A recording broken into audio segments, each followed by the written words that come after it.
अस्सलाम वालेकुम। कैसे हैं आप लोग? भाइयों, बच्चों, दोस्तों, बुज़ुर्गों, कैसे हैं आप लोग? ठीक ठाक हैं? मज़े में हैं? अच्छा, अगर आप तमाम 125 सीसी मोटरसाइकिल्स को एक ही कैटेगरी में रखते हैं, यहाँ पर कोई देख लें, कोई आपको शायद कोई और दूसरी रिकमेंडेड कोई दूसरी वीडियो मिल जाए, this video is not for you. अगर आप परफॉर्मेंस बाइक्स को समझते हैं, थोड़ा बहुत टेक्नोलॉजी को समझते हैं, आपके नज़दीक सेफ्टी स्टैंडर्ड्स को वैल्यू रखते हैं, तो this video is for you. ये क्या है? ये एक 125 सीसी मोटरसाइकिल है, but this is not like your any other 125 CC motorcycle. R125 ये एक ऐसी मोटरसाइकिल है कि जिसके बारे में जब मुझे सबसे पहले इन्होंने बताया वोज पाकिस्तान वालों ने, तो आई वाज रियली एक्साइटेड और मैंने कहा आप ये मोटरसाइकिल ज़रूर लेकर आइए। और हुआ ये कि ये मोटरसाइकिल आप देख रहे हैं ना, ये मोटरसाइकिल आप अभी नहीं ख़रीद सकते, ये भी नहीं ख़रीद सकते, इसका दूसरे ब्लैक कलर में आया था वो भी नहीं ख़रीद सकते, और एक दो और खड़ी हैं वो भी नहीं ख़रीद सकते, क्योंकि इसके जितने यूनिट्स आए थे ये आने से पहले ही बिक चुके हैं, आने से पहले ही सोल्ड आउट हो चुके हैं। And that is why this is such an awesome motorcycle. इसकी क्या स्पेक्स हैं? स्पेक्स मैं आप लोगों को वैसे भी ऑन एंड ऑफ बताता हूँ, चला के भी मैंने इसको देखा है। It is a very different machine all together. ये इसमें वो सारी फीचर्स हैं जो आज से पहले किसी 125 सीसी मोटरसाइकिल में, बहुत सारी 150 सीसी मोटरसाइकिल्स में नहीं आई थी। ठीक है, for example a DOSC dual overhead cam base engine, जो इंजन दर हकीकत लॉन्सन ने बनाया है, और इसकी जो बुनियाद है, जो इसका जो स्टार्ट है, दैट इज़, आपको पता है क्या है? करीब आइए, होंडा CBR 125R। जी हाँ, ये आपको पता है कि लॉन्सन हुआ ये वोज जिनका एक समझे कि लग्जरी या प्रीमियम मोटरसाइकिल्स का डिवीज़न है, are the suppliers for BMW and Honda, और भी एक दो मोटरसाइकिल कंपनीज़ के सप्लायर्स हैं। तो याद रखें कि उनके लिए जब इन लोगों ने बनाया तो इन लोगों ने एक अरसे तक होंडा की CBR 125R में जो इंजन यूज़ हो रहा था, उस इंजन को इन्होंने फर्दर, उसका जब पैटेंट रिलीज़ हुआ तो इसको इन्होंने इम्प्रूव किया, and the engine is called the KE125 engine. इसी तरह R125 के अंदर जो KE125 इंजन है, इसकी एक इम्पॉर्टेंट फ़ीचर है स्लिपर क्लच। स्लिपर क्लच एक सेफ्टी फ़ीचर है जो आपकी बाइक को ओवरस्पिन होने से टर्न्स के ऊपर बचाती है, और ये होंडा CBR 125 और 150R के अंदर पहले से आजमाया हुआ है। जो लोग स्पोर्ट्स बाइक रखते हैं उनको पता है कि स्लिपर क्लच की क्या अहमियत होती है। मैं आपको ये बात इसलिए कह सकता हूँ क्योंकि मेरे पास जो मोटरसाइकिल है उसमें भी होंडा CBR 150R का इंजन यूज़ हो रहा है, और गधामार इंजन है। इन टर्म्स ऑफ परफॉर्मेंस मैं आप लोगों को बता दूं, this is the fuel injected motorcycle, और इनका मोशन जो ECU यूज़ होता है वो इन्होंने इसके अंदर यूज़ किया है, EFI लॉन्सन का अपना, and with a DOSC engine 125 CC short stroke revving up to 11,000 to 12,000 RPM। ये आपकी ये मोटरसाइकिल बनाती है 15 हॉर्स पावर। अगर आपका कंपैरिजन करने की बात करें तो अभी रिसेंटली कुछ लोगों ने अपनी 250 या 230 निकाली थी, जो 14 HP बना रही थी या मैक्सिमम 16 बना रही थी, वो भी कार्बोरेटर से। और ज़ाहिर है कि जब कार्बोरेटर की ट्यूनिंग सही ना हो तो बाइक अपनी परफॉर्मेंस लूज़ करती है। ये यूरो 5 कंप्लाइंट बाइक है, and it is generating what 15 horsepower, resulting in to a top speed of up to 126 से 128 किलोमीटर आप इस 125 सीसी मोटरसाइकिल से ले आ सकते हैं। अगरचे इन्होंने उसको बोला है कि 115 तक जो है वो इसको लॉक किया हुआ है। For the first time in Pakistan आप लोगों को एक 125 सीसी मोटरसाइकिल मिल रही है अपसाइड डाउन फोक्स और डुअल चैनल ABS के साथ। EFI, ABS और लिक्विड कूल्ड इंजन आप लोगों को एक ऐसा अल्टीमेट परफॉर्मेंस पैकेज देता है जो आज से पहले आप लोगों को किसी भी मोटरसाइकिल के अंदर 125 सीसी के अंदर तो अवेलेबल हुआ ही नहीं था, रिजल्टिंग इन द फैक्ट कि ये मोटरसाइकिल आपको ना सिर्फ 50 से अबव का फ्यूल एवरेज दे देगी, अप्रॉक्सीमेटली किसी ने बोला है 52-52.5 तक का आप लोगों को फ्यूल इकोनॉमी इसके अंदर से एक्सपेक्ट कर सकते हैं इन सिटी राइडिंग। इसके अलावा जब आप इसको लेकर निकलते हैं, अभी मैंने आप लोगों को कुछ वीडियो में भी दिखाऊंगा, एक दो रफ़ ऐसे एरियाज़ आते हैं जहाँ पर आपको ब्रेकिंग करनी पड़ जाती है। वहाँ पर ब्रेकिंग करने के लिए अगर आपको इमरजेंसी में ब्रेक लगाना पड़ जाए, अक्सर 125 वगैरह के साथ क्या होता है, नीचे से निकल जाती हैं, या 150 के साथ भी होता है, नीचे से निकल जाती हैं इमरजेंसी ब्रेकिंग के अंदर। नॉट ओनली इसके अंदर आपके पास 140, 60, 17 का पीछे टायर लगा हुआ है, आगे 110 का टायर लगा हुआ है। 17 इंच एलॉय के ऊपर आप लोगों को ट्यूबलेस रिम्स मिल रहे हैं, इसके साथ ट्यूबलेस टायर्स मिल रहे हैं, बेहतरीन रोड ग्रिप वाले स्पोर्ट्स वाले tyre. These are the CST Helios tyres हैं जो ट्यूबलेस हैं। आपको ABS की ब्रेकिंग भी मिल रही है। तो जब आपका टायर अचानक से लॉक होता है ना, जो ब्रेक कहते हैं डिस्क मारी तो गाड़ी लॉक हो गई, वो सारा आपको प्रॉब्लम इसके अंदर नहीं मिलेगा। और मैंने आप लोगों से कहा कि this motorcycle is better than many 200 CC 230 CC motorcycles जो इस वक्त मार्केट में आप लोगों को 8-9 लाख रुपए की मिल रही हैं। ये मैं क्लेम आप लोग किस बुनियाद के ऊपर कर रहा हूँ, ये भी मैं आप लोगों को बता देता हूँ। देखिए, फर्स्ट थिंग्स फर्स्ट, जो मोटरसाइकिल की बिल्ड क्वालिटी है, बिल्ड क्वालिटी का आप लोगों को अंदाज़ा अगर नहीं हुआ तो अभी यहाँ पर इसको करीब से देख लीजिएगा। ये बिल्ड क्वालिटी आप लोगों को किसी मोटरसाइकिल में इस वक्त नहीं मिलती। अगर आप कहते हैं जनाब इस बजट के अंदर मोटरसाइकिल हमारे पास आ रही हैं, तो ना सिर्फ ये, it has a beautiful lighting. और आपको मैं यहाँ की लाइट्स अगर इसकी ऑन करके दिखाता हूँ, मोटरसाइकिल को ऑन करके दिखाता हूँ, तो आपको मज़ा आएगा। इसकी एक बड़ी खूबसूरत सी चीज़ मैं आप लोगों को यहाँ पर दिखाता हूँ। टेक अ लुक हियर, ये जो देख रहे हैं ना, ये कलर और ये जो लाइट की आपकी एक तरीके से ब्लीडिंग है और एक बड़ी एम्बिएंट किस्म की लाइटिंग है, दिस इज़ रियली ब्यूटीफुल। और मेरे को द फर्स्ट टाइम कि आप लोगों ने कोई ऐसी मोटरसाइकिल देखी हो कि जिसके अंदर आप लोगों को LCD स्क्रीन मिलती हो इन 125 सीसी सेगमेंट के अंदर।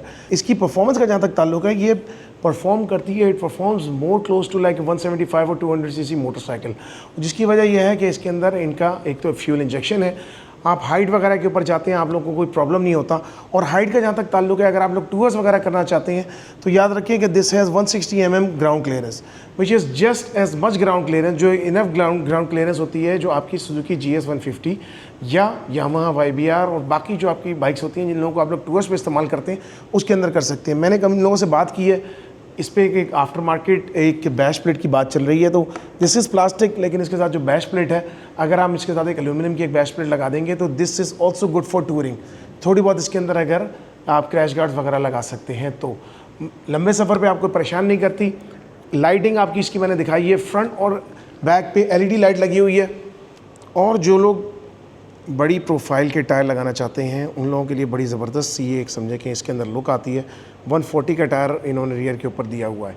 Once you turn on the lights, बहुत खूबसूरत लगती हैं, जो मैं आप लोगों को एक सेपरेट वीडियो में दिखाऊंगा। और जो मैं आप लोगों से कहता हूँ कि क्वालिटी, अब क्वालिटी का फ़र्क आप लोगों को यहाँ नज़र आएगा। स्विंग आर्म को अगर हम कंपेयर करते हैं, देखिए किसी भी दूसरी कंपनी के, मैंने अभी तक स्विंग आर्म जो देखे हैं जो 125 के 150 के अंदर आ रहे थे, वो इस क्वालिटी के आपको नहीं नज़र आते। This is what's called a reverse banana swing, जो अप्रिलिया और बहुत सारी स्पोर्ट्स बाइक के अंदर आप लोगों को नज़र आता है। इसको इन लोगों ने टाई किया हुआ है एट एन एंगल विद आपका एक मोनोशॉक के साथ। मोनोशॉक का आप प्रीलोड वगैरह एडजस्ट कर सकते हैं, spring preload, but it's not really that much adjustable, which is understandable कि भाई बाइक इस प्राइस के अंदर और इस रेंज के अंदर आप लोगों को मिल रही है। एक एक प्रोडक्ट को अगर आप इसकी देखते हैं, यहाँ पर इन लोगों ने आपका जो है वो इंडिकेटर्स दिए हुए हैं फॉर योर स्लाइडिंग, तो इट वुड मीन कि बाइक आपकी बड़ी अच्छी तरह से स्लाइड कर सकती है। इन टायर्स को मैंने हीलियोस के टायर्स को मैंने चला के देखा है, टर्न करके देखा है। अभी आप देख सकते हैं कि मैंने इसको थोड़ा हद तक टर्न किया, बहुत ज़्यादा डीप इसके अंदर टर्न्स नहीं किए हुए, लेकिन still this is very good. और अगर आप एक एक चीज़ देखें, मिसाल के तौर पर यहाँ पर आप देखिए, ठीक है, ये देख रहे हैं, take a look this thing, ये चीज़ आप लोगों को, ये क्वालिटी के फ़र्क हैं छोटे छोटे। इसकी ओवरऑल आप इसकी जो आप डिज़ाइन को देखते हैं और इसके अलावा इसकी ट्यूबलेट ट्रेसल को देखते हैं, तो आपको अंदाज़ा होता है कि यार ये कोई बहुत चीप मोटरसाइकिल नहीं है। This is a very high quality, high build quality motorcycle. ये देखिए इसकी सारे आपको रेक्टिफायर वगैरह यहाँ पर लगा हुआ है। तो ये जो है ना, ये चीज़ कि आपकी ABS के यूनिट लगे हुए हैं, एवरीथिंग इज़ हियर, आप लोगों को ये सारी चीज़ें बताती हैं कि एक मोटरसाइकिल प्रोडक्ट क्वालिटी की है या नहीं है। DOHC इंजन है, मैंने आप लोगों को पहले बता दिया। अब इसकी थोड़ी सी राइड लेते हैं तो आप लोगों को मज़ीद इसकी डिटेल्स पता चले। बिस्मिल्लाह। R125 यार, लुक बहुत अग्रेसिव है गाड़ी के। अब आप बोलोगे गाड़ी, हाँ जी हम कराची वाले गाड़ी कहते हैं, but bike is really looking good. 110 front है इसके और पीछे 140 60 R17, तो मज़ेदार गाड़ी है। Let's see what it has to offer. ठीक है, थोड़ा सा इसको मैं गर्म होने दे रहा हूँ। पेट्रोल तकरीबन 1 लीटर से ऊपर कुछ डाला है। यहाँ पर आपका फ्यूल एवरेज आ जाएगा इसका, ठीक है ना, और time, battery voltage, trip meter, आपके RPM, it red lines I think around 11,000 something RPM, तो बहुत है। ABS अभी इसकी लाइट जल रही है क्योंकि once it starts it will start going, मतलब ABS आपका ना फिर वर्क करना शुरू करता है अराउंड 10 km/h की स्पीड पर। अच्छा, यहाँ नीचे देखें, ये एडजस्टर इन्होंने दिया हुआ है अपने हिसाब से। मैं इसको थोड़ा सा समझें कि यहाँ बाहर निकल के इसलिए बात करता हूँ ताकि चीज़ ज़रा हार्ट टू हार्ट वाली बात हो जाए ना, इंसान की दिल की बात हो जाए। Riding posture out of the bed आपको बताता हूँ, ठीक है। अच्छा, वाइब्रेशन इसमें नहीं है, ये हल्की सी वो जो आपको गुर गुर गुर गुर फील होती है वो तो इंजन की चीज़ है, but this is not a vibration, जो अनोइंग वाइब्रेशन होती है वो नहीं होती। ये आप समझे कि this is the same feeling जो आप कह लीजिए कि आपको ब्रांड न्यू बेनेली 150i में मिलती है, लेकिन उससे थोड़ी सी कम। ठीक है। और ये 6 स्पीड ट्रांसमिशन है। देखिए मैं छठे गियर के ऊपर चला रहा हूँ, तो छठे गियर की वजह से इसका फ़ायदा क्या होता है कि मुझे फ्यूल इकोनॉमी इसमें अच्छी मिल सकती है। अप्रॉक्सीमेटली 50 to 52 किलोमीटर्स आप एक्सपेक्ट करें अगर आप अपने कम्यूट के लिए कोई बाइक लेना चाहते हैं तो। एंड सेकेंड चीज़ मैं आप लोगों को बताऊँ कि इट फील्स मोर लाइक, इसकी अग्रेशन जहाँ तक है ना, छठे गियर पे भी आपको पावर दे रही है, क्योंकि मैंने आपको बताया कि इट्स 12:1 कंप्रेशन रेशो है। बाइक में जान है। अगर आप इसमें हाई ऑक्टेन डालेंगे, याद रखें, तो ये बाइक भागेगी। It's a rewarding motorcycle. अगर आप इसको regular day to day use करना चाहते हैं, हाई ऑक्टेन नहीं भी डालते, तो इसके RPM ज़्यादा ना खींचें, ये आपको फिर भी डिसेंट परफॉर्मेंस दे देगी, लेकिन रिकमेंडेड हाई ऑक्टेन, क्योंकि 12:1 कंप्रेशन रेशो इसका। ठीक है। तो अगर आपको इंजन लाइफ अच्छी चाहिए तो गो फॉर हाई ऑक्टेन। अब और टायर जाम नहीं होते, और इसके जो CST टायर्स लगे हुए हैं वो भी बहुत अच्छी ग्रिप वाले टायर हैं। बाज़ औक़ात कंपनीज़ आती हैं, जैसे मैं आप लोगों को बताऊं, मैंने एक बेनेली वगैरह में चलाए थे, उसके कॉर्टिकल के टायर से इंतहाई बकवास टायर से, वो इतने गंदे टायर से कि अक्सर लोग स्लिप होते थे उन पर, लेकिन इसके टायर की ग्रिप फिर भी अच्छी है। तो दैट्स वन थिंग। सेकेंड चीज़ जो इसकी है कि इट फील्स, मैंने आपसे बताया कि अग्रेसिव तो है, और इसको आपको एक टाइम के बाद आप इसको खोलेंगे तो ये आपको ज़्यादा रिवॉर्ड करेगी बाइक। ठीक है। तो अभी जो रनिंग पीरियड के ऊपर है, ज़ाहिर है कि बाइक, और ज़ाहिर है कि this is not my bike, तो मैं इसके साथ वो हरकतें नहीं कर सकता जो करनी चाहिए। लेकिन लेट्स चेक इसका टर्न रेडियस कितना है। टर्न रेडियस छोटा है, and obviously this is what I want check, क्योंकि आपको पता है 200 cc बाइक्स आई थी, उन्होंने बोला जी इसके अपसाइड डाउन सस्पेंशन है, जिसकी वजह से इसका टर्न रेडियस जो है वो कम है, which is obviously not true.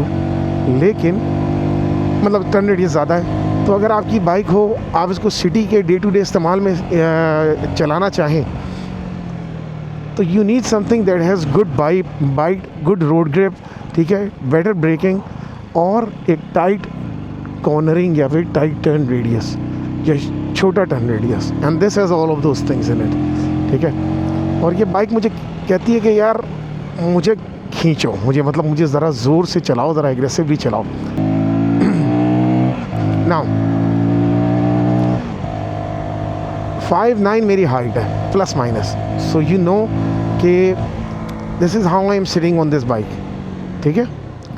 For a 5'9" guy, I think it feels more of a commuter motorcycle. ठीक है। इसको मैं एग्रेसिव नहीं कहूँगा, इसका riding posture is somewhere between, let's say, a Benelli TNT 150i and, या इसको ऐसा कहें कि रोड प्रिंस वेगो जैसा इसका है, और उससे थोड़ा सा बेहतर है राइडिंग पोस्चर। ठीक है। Which is a good thing, क्योंकि अगर मुझे लंबे सफ़र पे जाना हो तो मैं ऐसी बाइक नहीं लूँगा कि जो बाइक मुझे थका दे। इसमें मैं 100-200 किलोमीटर आराम से कर सकता हूँ। अगरचे इसकी 10 लीटर के आसपास आई थिंक जो है वो उसका फ्यूल टैंक है, लेकिन इसका एवरेज आपको 50 से अबव मिल जाता है अगर आप इसको तरीके से चलाएं।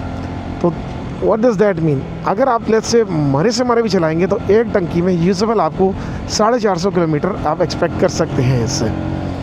तो वो जो प्राइस पॉइंट की लोग बात कर रहे थे ना, उस प्राइस पॉइंट के बारे में आप लोगों को बता दूं कि जाहिर है कि वो प्राइस पॉइंट को आप ओवरऑल अगर कॉस्ट ऑफ ओनरशिप से, टोटल कॉस्ट ऑफ ओनरशिप से अगर आप कंपेयर करते हैं, तो it makes more than enough for it. जब वेट वाइज इट्स स्लाइटली, आप समझें कि आप इसको कंपेयर करें टू सुजुकी GS 150, लेकिन GS 150 बहुत लंबी होती है, दिस इज़ स्लाइटली कॉम्पैक्ट।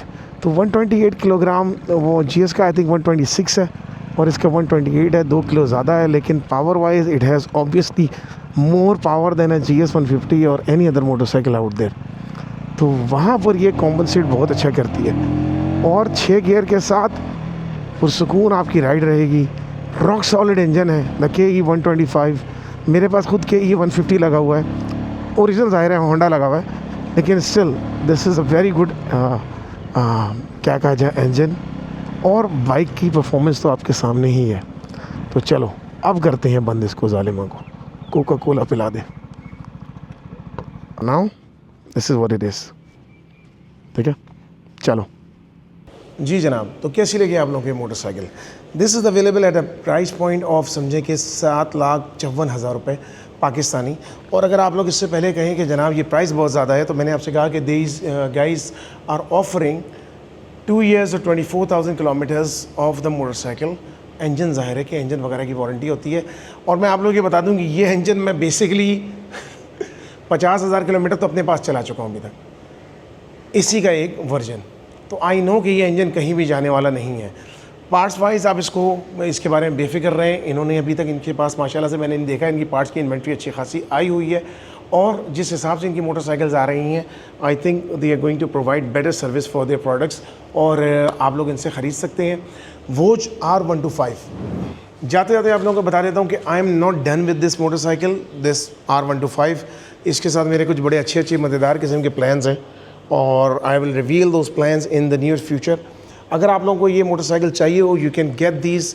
इनकी नई शिपमेंट इन्होंने मुझे बताया है कि मई के अंदर आ रही है, तो गो एड एंड बाय या बुक करें अपनी ये मोटरसाइकिल को। ये समझ के मत लें कि आप एक 125 ले रहे हैं। ये समझें कि आपको एक ऐसी कम्यूटर बाइक चाहिए, और एक ऐसी टूरिंग बाइक चाहिए, और एक ऐसी बाइक चाहिए जो बहुत सी 150 और 175 को बड़ा टफ टाइम दे सकती है। तो if you have that thing in mind, even 200 को अगर आपके जो है वो जहन के अंदर एक ऐसा कंप्लीट पैकेज आप लोगों को चाहिए, तो go head and buy this motorcycle. मैंने आप लोगों को बताया होंडा का डिराइव्ड इंजन इसके अंदर है। And what else do you have to lose. फिर मिलते हैं। टेक केयर गाइस, अल्लाह हाफिज़, ride safe, wear a helmet. मैं आपको इनकी डिटेल्स नीचे लिख रहा हूँ। अल्लाह हाफिज़।